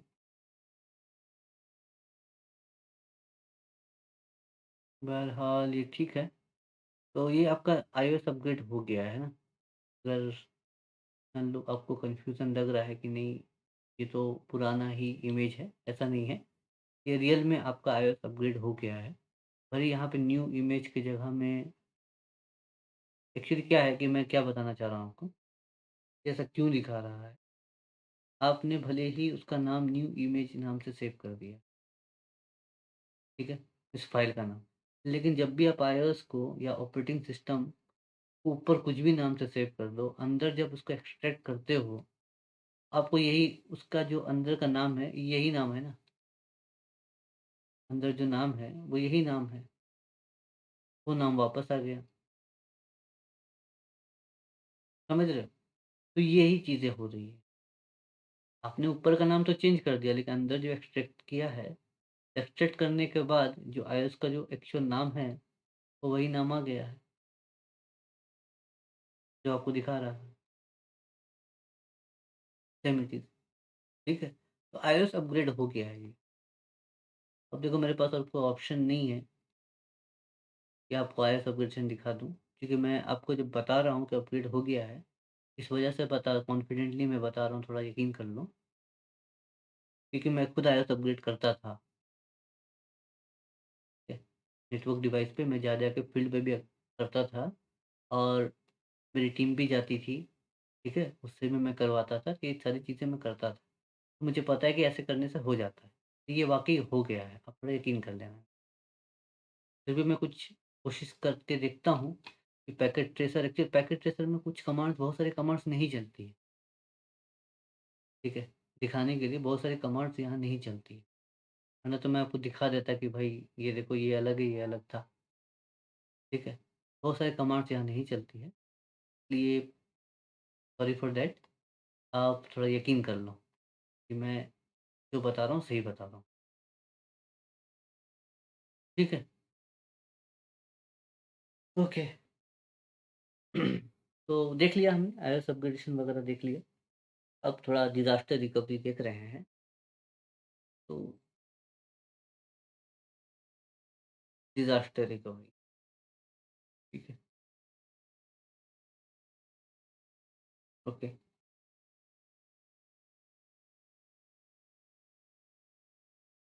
तो ये इसी राउटर पे कर लेते हैं डिज़ास्टर रिकवरी, ठीक है? इसी पे कर लेंगे डिज़ास्टर रिकवरी। तो देखो ऐसा हो सकता है जो केसेस हमारा था कि इस राउटर पे iOS डिलीट हो गया है जो हम बात भी कर रहे थे। तो राउटर आपका रोमन मोड पे स्टार्ट हो जाएगा और कुछ कॉन्फ़िगरेशन करना पड़ेगा, ठीक है? तो जब भी आप रोमन मोड पे ये राउटर जाता है और आप उस पे कुछ कॉन्फ़िगरेशन करते हैं, ठीक है? तो ये राउटर क्या बन जाता है मैंने आपको बताया इंड डिवाइस बन जाता है। यानी ये राउटर कॉन्टैक्ट करने की कोशिश करेगा टीएफटीपी सर्वर से। लेकिन आपको पता है कि ये जो राउटर है इस पे 2 पोर्ट है। यहाँ 1 पोर्ट, यहाँ 2 पोर्ट। लेकिन हमारे पीसी वगैरह में, लैपटॉप वगैरह में 1 ही पोर्ट होता है। तो जब भी हमारा लैपटॉप टीएफटीपी सर्वर से कॉन्टैक्ट करने की कोशिश करेगा, तो वो इसी पोर्ट से करेगा। लेकिन राउटर किस साइड कोशिश करेगा, उसके पास 2 पोर्ट है। आपने कॉन्फ़िगरेशन कर दिया रोमन मोड पे, तो राउटर इस साइड कॉन्टैक्ट करे या वो इस साइड कॉन्टैक्ट करे, क्योंकि उसके पास 2 पोर्ट है। तो बाय डिफ़ॉल्ट राउटर जो है अपने सबसे पहला पोर्ट, फर्स्ट पोर्ट, सबसे पहला पोर्ट जो गीगा 0/0/0 है, सबसे फर्स्ट पोर्ट है, पहला पोर्ट, उसके तरफ से अपना रिक्वेस्ट टीएफटीपी को करता है। अगर वो कॉन्टैक्ट कर पाया तो ठीक है, अगर टीएफटीपी इस साइड है तो वो ठीक है, अगर नहीं है इस साइड तो वो आपका आईओएस को नहीं ला पाएगा। क्योंकि मैंने बताया राउटर अभी इंटरमीडिएट डिवाइस नहीं बना है, अभी राउटर आपका आईओएस एक इंड डिवाइस बन के काम कर रहा है। क्लियर है? तो अब in the case of scenario यहाँ पे क्या हो जाएगा? अगर आप देखें तो यहाँ पे टीएफटीपी सर्वर तो हमारा इस साइड है, सेकंड पोर्ट की तरफ है और फर्स्ट पोर्ट की तरफ तो टीएफटीपी सर्वर नहीं है। तो हमें क्या करना पड़ेगा? हमें कनेक्शन उल्टा करना पड़ेगा। तो यानी याद रखना कभी भी सपोज़ कर लो आपका सिचुएशन ऐसा बनता है और आप टीएफटीपी पे जाते हो, आपका ये राउटर है, 2-3 राउटर है और यहाँ एक टीएफटीपी सर्वर है ना? टीएफटीपी सर्वर है और इसे आपने second number port, 1 number port से कनेक्ट कर रखा है, ठीक है? ये राउटर सपोज़ कर लो R2 है, ठीक है? अब सपोज़ कर लो यहाँ iOS चले गए हैं, और यहाँ आप डिज़ास्टर रिकवरी कर रहे हो, तो आप हमेशा चीज़ बोल देना वहाँ के इंजीनियर को कि भाई एक काम करो, अब इसका दोनों केबल हटा दो और 1 नंबर केबल को ना इस साइड लगा दो, ठीक है? मतलब 1 नंबर पोर्ट पे 1 नंबर पोर्ट को सॉरी मैं गलत बता रहा हूँ।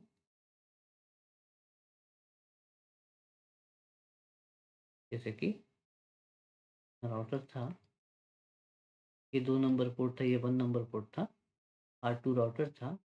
तो आप हमेशा ये चीज़ बोल देना कि 2 नंबर पोर्ट को निकाल के दोनों केबल हटा दो, 2 नंबर पे जो केबल है उसे हटा के 1 नंबर पे लगा। जब आप उल्टा कर दोगे तो ऑब्वियसली 1 नंबर ये कनेक्शन उल्टा हो जाएगा, यानी 1 नंबर इधर आ जाएगा और इस राउटर के साथ कनेक्ट होके टीएफटीपी सर्वर के साथ कनेक्ट हो जाएगा। यानी ये जब इंट डिवाइस बनता है, तो 1 नंबर पोर्ट से ही अपना सबसे पहला नंबर पोर्ट, सबसे पहला पोर्ट, उसी से ही रिक्वेस्ट आगे टीएफटीपी को करने की कोशिश करता है। इस बात का आपको ध्यान होना है, वरना आप बैठ के राउटर में कोशिश करते रहोगे, ठीक है? कंसोल लॉगिन ले लिया आपने, कंसोल लॉगिन लेके रोमन मोड पे चले गए, ठीक है? तो यहाँ पे ऑब्वियस सी बात है आईओएस नहीं है तो रिमोट लॉगिन तो होगा नहीं, कंसोल लॉगिन ही करना पड़ेगा। तो कंसोल लॉगिन कर लिया, रोमन मोड पे चले गए, रोमन मोड पे जाने के बाद मार रहे हो टीएफटीपी सर्वर, वो आईओएस ला ही नहीं पा रहा, ठीक है? और यहाँ आउटेज बनी पड़ी है, फ़ोन पे फ़ोन आए जा रहे हैं। हो गया, कितना टाइम? सर 5 मिनट, 5 मिनट बाद फिर से फ़ोन, हो गया? नहीं हुआ सर वो फ़ाइल डाउनलोड नहीं हो पाई। उसको फ़ोन करो, उसको फ़ोन करो, ठीक है? तो ये कहानी आपके साथ होती रहेगी, परेशान हो जाओगे। दुआ करना कि ये चीज़ ना हो आपके, मेरे साथ तो नहीं हुआ है, ठीक है? आप भी दुआ करना कि आपके साथ भी कभी ना हो। डिज़ास्टर रिकवरी बड़ा ही बेकार चीज़ है। अगर कस्टमर अच्छे खासे हैं, तो आपको अच्छा खासा सुनना और झेलना पड़ सकता है। रात की नींद उड़ जाएगी, भागकर साइट पे जाना पड़ेगा, चाहे कैसे भी जाओ, ठीक है? तो इस चीज़ को करने के लिए हमें क्या करना पड़ेगा, मैं कनेक्शन उल्टा कर देता हूँ। तो फिलहाल हमें इसकी ज़रूरत नहीं है, या मैं फिर भी लगा दूँगा आपका, अभी फिलहाल इसे मैं डिलीट कर देता हूँ। डिलीट, एक की दबाना है और उसके बाद यहाँ आप क्लिक करेंगे, डिलीट जैसे मैंने आपको बताया था, ये कर्सर बना रहेगा, डिलीट हो जाएगा, डिलीट हो गया। तो बी केयरफुल, ये कर्सर जब भी रहे तो बी केयरफुल रहना है, ठीक है? तो मैं उल्टा-उल्टा कर देता हूँ, भाई साहब को यहाँ ले आता हूँ, इस भाई साहब को यहाँ, ताकि दोनों पोर्ट लगे रहेंगे तो आपको ऐसा ना लगे कि ये तो इधर जाता था, आपने मुझे गलत बता दिया है। दोनों पोर्ट पे भेजता है, ऐसा नहीं है, एक ही पोर्ट की तरफ भेजता है। पहला पोर्ट के साथ लगा देंगे 0/0, दूसरा पोर्ट के साथ लगा देंगे 0/0, ठीक है? ये कनेक्ट हो गए। तो अब हमें टीएफटीपी सर्वर का आईपी एड्रेस और इसका आईपी एड्रेस चेंज करना है। क्योंकि राउटर का तो अब कुछ चेंज करने की हमें ज़रूरत नहीं है, तो इसका आईपी एड्रेस हम चेंज, डेस्कटॉप पे चलते हैं, हम यहाँ 1.2 कर देते हैं और इधर 1.1 कर देते हैं, ओके? इधर चलते हैं पीसीए पे, इसे 2.2 कर देते हैं, मतलब उसका आईपी इधर डाल दिया, इसका आईपी इधर डाल कर दिया है। इस राउटर को अभी फ़िलहाल हटा देते हैं। टीएफटीपी सर्वर यहाँ है, न्यू इमेज इसके पास ऑलरेडी अवेलेबल है, अगर आप देखना चाहें टीएफटीपी पे, टीएफटीपी न्यू इमेज नाम का उसका इमेज ऑलरेडी अवेलेबल है। और आप अगर आप पिंग वगैरह भी करके देखना चाहते हैं, तो आप पिंग करके भी एक बार देख लो, 192.168.1.2, क्योंकि हमने टीएफटीपी सर्वर का 1.2 डाला था, देख सकते रिप्लाई आ रहा है। उस तरह से अगर आप पिंग करते हैं 192.168.2.2 जो पीसीए है, उसका भी रिप्लाई आ रहा है। कुछ भी नहीं यकीन होता है, मैं सिमुलेशन पे चलता हूँ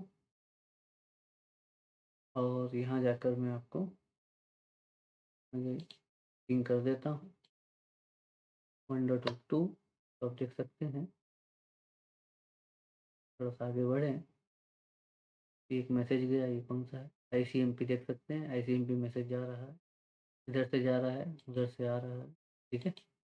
आईपी एड्रेस चेंज हो गई है, बस रिवर्स कर दिया हमने, ठीक है? ओके, ठीक है। तो राउटर का पिंग कंप्लीट हो गया है। तो हमें क्या करना है? आईओएस उड़ा देना है, आईओएस को उड़ा देना है। तो आईओएस उड़ाने के लिए हम राउटर पे चलते हैं और इनेबल करते हैं, शो फ्लैश करते हैं। यहाँ देख सकते हैं एक आईओएस है, जिसे हमें डिलीट करना है। तो delete flash complete, file name new image .bin। क्या कन्फर्म है, आप डिलीट करना चाहते हैं? बिल्कुल कन्फर्म है, डिलीट कर दो। अगर अब शो फ्लैश देखें तो यहाँ इमेज है नहीं, है ना? इमेज चली गई है, लेकिन राउटर अभी भी रन हो रहा है, ठीक है? राउटर ने पूरा इमेज इसको कॉपी कर लिया था, इसलिए वो रन हो रहा है। हम यहाँ फिजिकली चलते हैं, तो यहाँ पावर बटन है, आई थिंक ये रहा पावर बटन, इसको बंद कर देते हैं। राउटर हो गया बंद, देख सकते हैं device must be power on. दोबारा राउटर को फिर से ऑन कर देते हैं, CLI पे चलते हैं, देख सकते हैं राउटर यहाँ ऑन नहीं हुआ, डायरेक्ट आपका रोमन मोड पे आ गया, ठीक है? iOS आपका जा चुका है, ठीक है? ये क्लियर है आपको? ओके। अब TFTP सर्वर की तरफ जाना है, जाकर ये कमांड चलनी है। हमें iOS को लेके आना है, क्योंकि iOS हमारे पास है ही नहीं, iOS लेके आएँगे TFTP से। और देखो, अगर फ़ील्ड के हिसाब से जाके करना है तो वो बहुत ही आसान है। इंजीनियर को फ़ोन लगाओ, इंजीनियर को भेजो। नया iOS जाके लगा दो, नया फ्लैश जाके लगा दो न्यू iOS के साथ, आपका काम बन जाएगा। हमें TFTP से लाना है तो सीखना है, ऑटोमेशन जैसा हो रहा है, खुद पे खुद काम करना। तो कमांड है एक, अगर आप यहाँ क्वेश्चन मार्क डालोगे तो देख सकते हैं कमांड है TFTP डाउनलोड। ये देखो, ये कमांड है, ये क्या करता है? TFTP इमेज को डाउनलोड करता है। ये कमांड हम चला देंगे, TFTP DNLD डाउनलोड। लेकिन वो बता रहा है कि डाउनलोड करने तो आपने बोल दिया, लेकिन भाई साहब मैं डाउनलोड कैसे करूँ? ठीक है? डाउनलोड करने के लिए मुझे कुछ इन्फॉर्मेशन चाहिए, क्योंकि मेरे पास iOS है ही नहीं, मेरे पास iOS है ही नहीं, तो ना मेरे पास एक आईपी, मेरे पास कुछ आईपी एड्रेस है, ना मुझे ये पता है कि आपका टीएफटीपी सर्वर पे जो iOS है वो किस नाम से है, ठीक है? और चूँकि अब मैं एक एंड डिवाइस हूँ, तो मुझे सारे रूट का इन्फॉर्मेशन तो नहीं होगा, सारे रूट का इन्फॉर्मेशन तो नहीं होगा।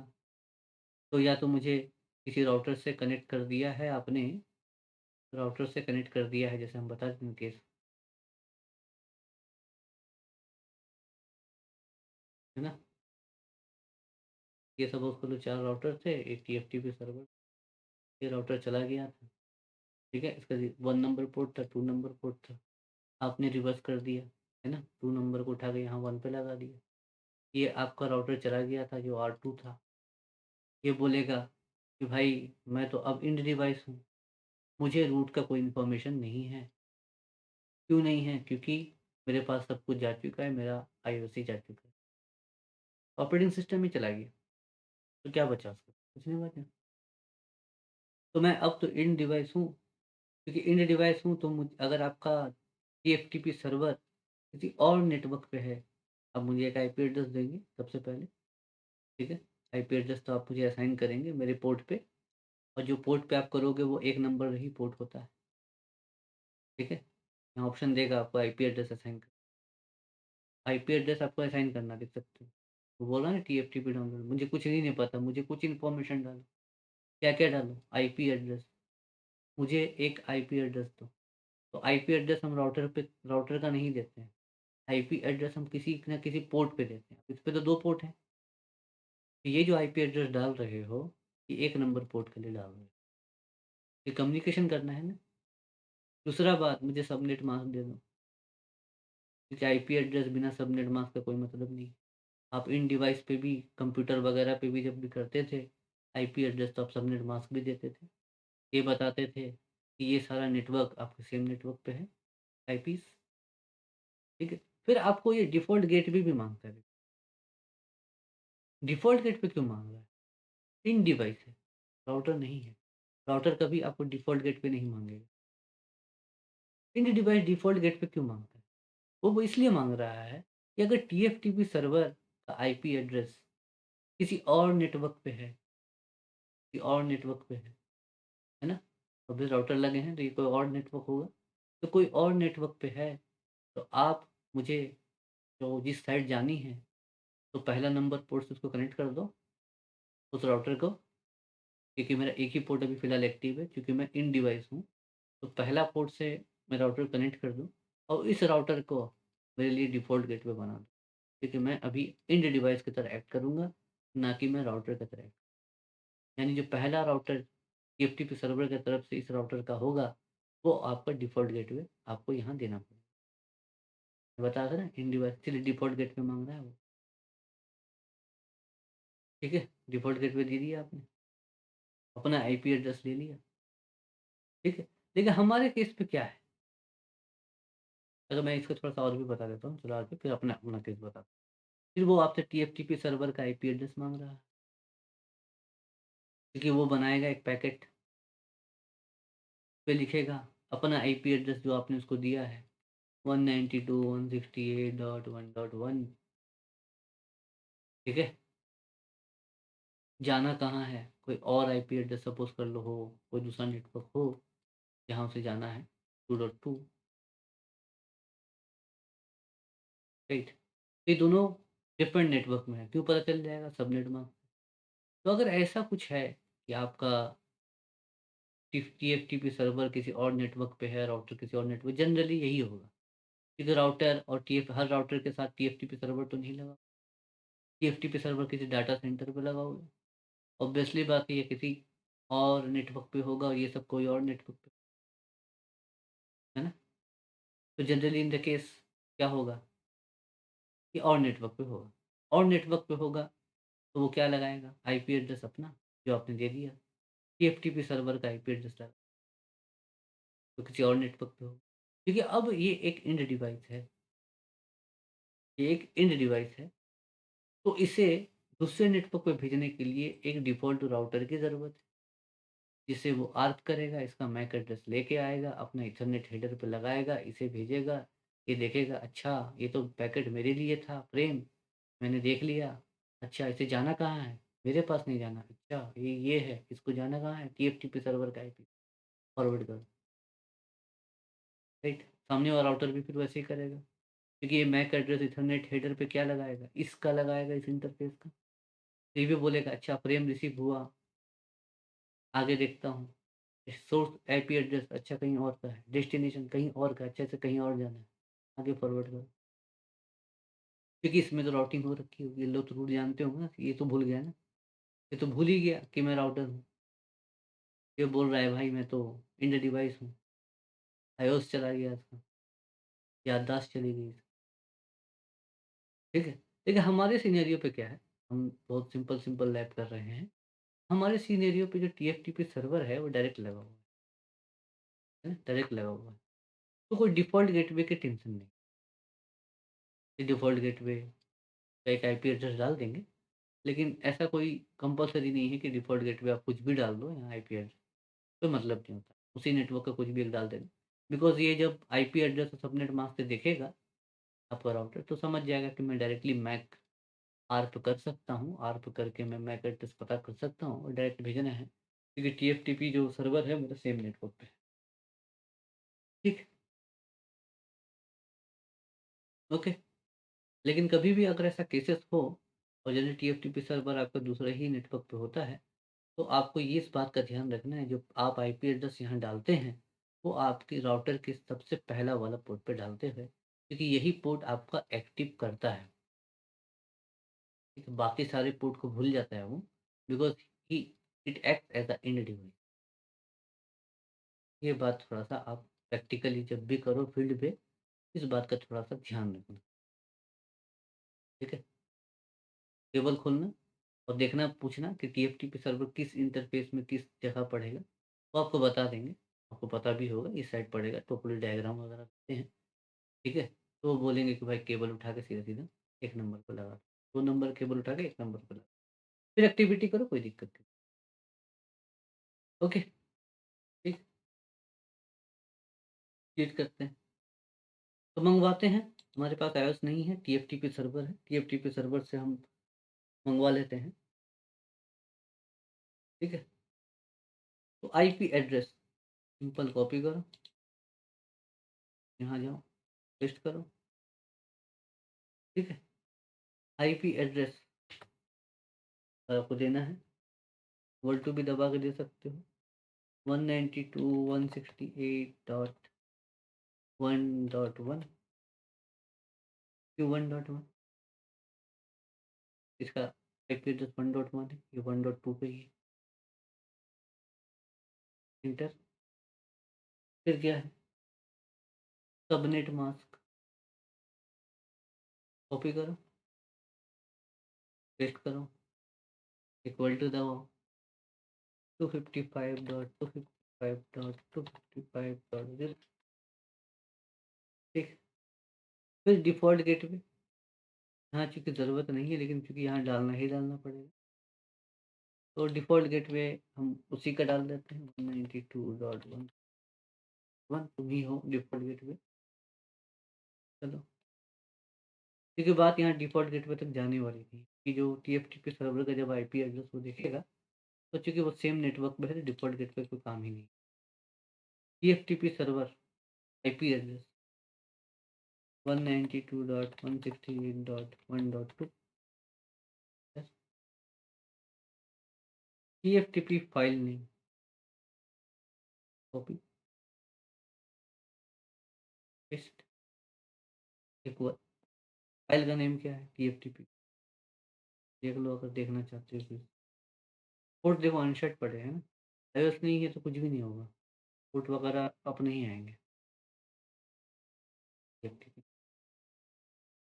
न्यू इमेज डॉट बीआईएन, देख सकते, न्यू इमेज डॉट बीआईएन होगी, आपने सेट कर दिया, ठीक है? फिर अगर आप और भी चीज़ें आप डालना चाहते हो, तो यहाँ पे कोई एक वेरिएबल है, ये फॉलोइंग वेरिएबल्स आर ऑप्शन, अगर ये टीएफटीपी टाइम आउट वगैरह कुछ डालना चाहते हो, तो आप इसका टाइम आउट बढ़ा भी सकते हो, ठीक है? ये 7200 सेकंड्स में लिखा है, ठीक है? ये चाहो तो इसका वैल्यू बढ़ा भी सकते हो, क्योंकि अगर टाइम ज़्यादा लग रहा है, या आपको लगता है कि मेरा इमेज तो काफ़ी बड़ा है, तो आप इसका टाइम बढ़ा भी, मैं बढ़ा देता हूँ, क्योंकि टाइम थोड़ा ज़्यादा लग रहा है। इक्वल टू, मैं यहाँ 15,000 कर देता हूँ, ठीक है? टाइम इसलिए बढ़ा दिया क्योंकि टाइम ज़्यादा लग रहा था, बड़ा इमेज था ना, ये हो गया, ठीक है? फिर आपको ये कमांड चलानी है वापस, टीएफटीपी डीएनएन।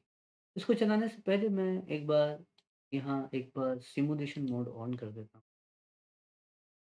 और मैं ये कमांड चलाऊँगा, टीएफटीपी डीएनएलडी, ताकि कुछ पैकेट्स आपको मूव होते हुए दिखें। ये देखो लिख रहा है कि आपने ये कमांड तो चलाया है मेरे पास, तो आईपी एड्रेस ये है, सबनेट मास्क ये है, टीएफटीपी सर्वर ये है, ये फलाना-फलाना है। ठीक है, do you wish to continue, क्या आप कंटिन्यू करना चाहते हैं? बिल्कुल। क्या बोल रहा है? Warning, all existing data in all partition on flash will be lost. यानी फ्लैश पे कुछ अगर डाटा वगैरह आपने रखा है तो सब डिलीट हो जाएगा। तो भैया मेरे पास तो कुछ है ही, आप जाओ आगे। ठीक है, ये हमने दबा दिया। देख सकते हैं? पहला पोर्ट ही एक्टिव हो रहा है। ये देखो, उस पोर्ट पे कुछ नहीं भेज रहा हूँ, है ना? देख सकते हैं जल्दी-जल्दी अगर फ़र्क करें, देखें, पहला पोर्ट ही वो एक्टिव करता है because it acts as a in device. ये छोटी बात है, लेकिन जनरली लोग भूल जाते हैं बताना, क्योंकि जो आपको पढ़ाई-वढ़ाई कराएँगे, ठीक है? तो लोग भूल जाते हैं जनरली बताना, लेकिन उनको पता होता है ये चीज़ें कि ऐसा होता है, ध्यान नहीं रहता है कभी। दूसरी बात है, काफ़ी सारी चीज़ें हैं बताने की, जिसको ध्यान से बता पाना मुश्किल होता है। ठीक है, तो इमेज यहाँ कॉपी हो रहा है, डिज़ास्टर रिकवरी। आज ये हमारा लास्ट टॉपिक है, ये देख लेंगे, फिर कल हम लोग स्टैटिक राउटिंग वगैरह देखेंगे।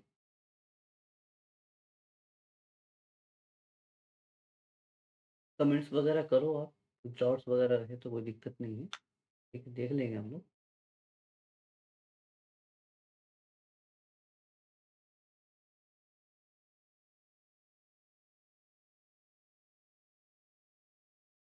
चल रहा है ये,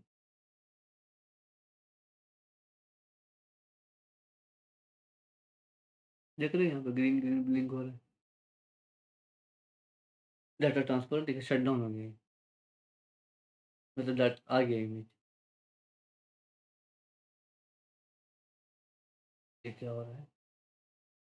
ये टीपी सर्वर को बंद कर दो, पैकेट ट्रेसर हैंग कर रहा है।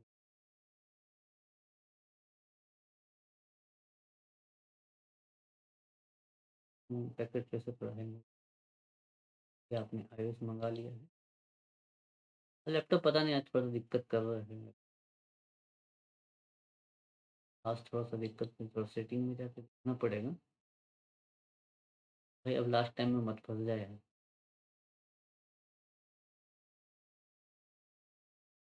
ये हो गया ये आपका काम, ठीक है? अब आपको क्या करना है, अब सीधा आप यहाँ क्वेश्चन मार्क दबाओ, तो आपको बूट करने का ऑप्शन है, बूट कर दो, अब देखना।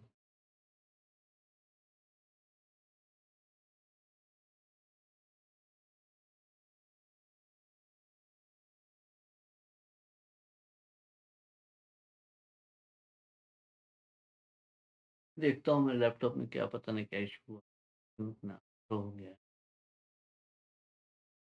देख रहे iOS आ गया, लेकिन आपकी रनिंग कॉन्फ़िग वैसी रही क्योंकि एनवीरैम में बताया कुछ नहीं होता है, वैसे चीज़ें रहता है। तो आपने देख लिया डिज़ास्टर रिकवरी, ठीक है? आज हमने पढ़ लिया 3 टॉपिक हमने, तो हमने देख लिया आज, पासवर्ड रिकवरी भी देख लिया, है ना? पासवर्ड रिकवरी भी हमने देख लिया और हमने आपका iOS अपग्रेडेशन भी देख लिया। iOS अपग्रेडेशन में थोड़ा-सा एक पॉइंट वहाँ क्लियर नहीं हो पाया आपको, कि न्यू इमेज के साथ वो स्टार्ट हो गया है, यकीन करें, वो न्यू इमेज के साथ ही स्टार्ट हुआ है।